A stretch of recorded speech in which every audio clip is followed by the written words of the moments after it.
This is the rear wheel from my YZ250. And this is a new rear tire. And today, I'll show you how I change tires fast and easy. With this thing right here, the Nomar tire changer. It's a fantastic piece of equipment. Okay, first up, I remove the valve stem core and any lock nuts holding the valve stem in place.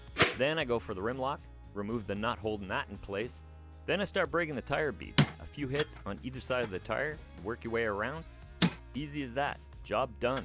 Then I remove the dog and cam blocks that are meant for road bike tires, and I replace them with the posi grip clamps that are meant for dirt bike tires. And here's why.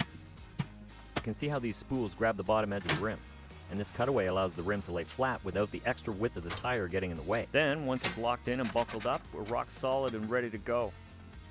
And with a little bit of tire lube sprayed around, it makes it pretty easy to spoon off a section of tire to get access for this tool.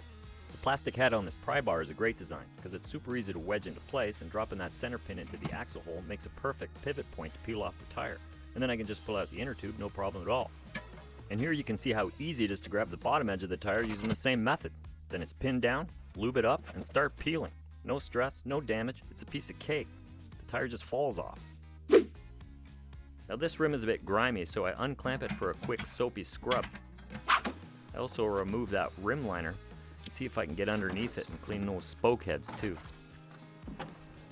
Now a quick spin dry, get the rim liner back on, grab a tire and inner tube, and put this thing back together. How hard can it be? Let's go. I just lock it down, grab some tire lube. This stuff is super slippery. Grease up the face of the rim, just the back half, and then the inside edge of the tire on both sides. And while you're checking for any rotation markings, have a look for the date stamp too. Okay, now I just push the tire on, and 9 times out of 10, it'll press on with no tools required. Now this tire's a little stiffer, so I help it on with a spoon.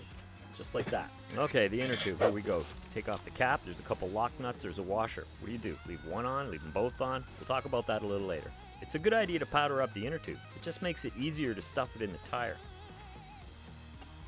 And a few shots of air helps out a lot too.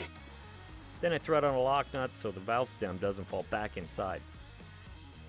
Then I just slide in the rim lock and start spooning on the tire.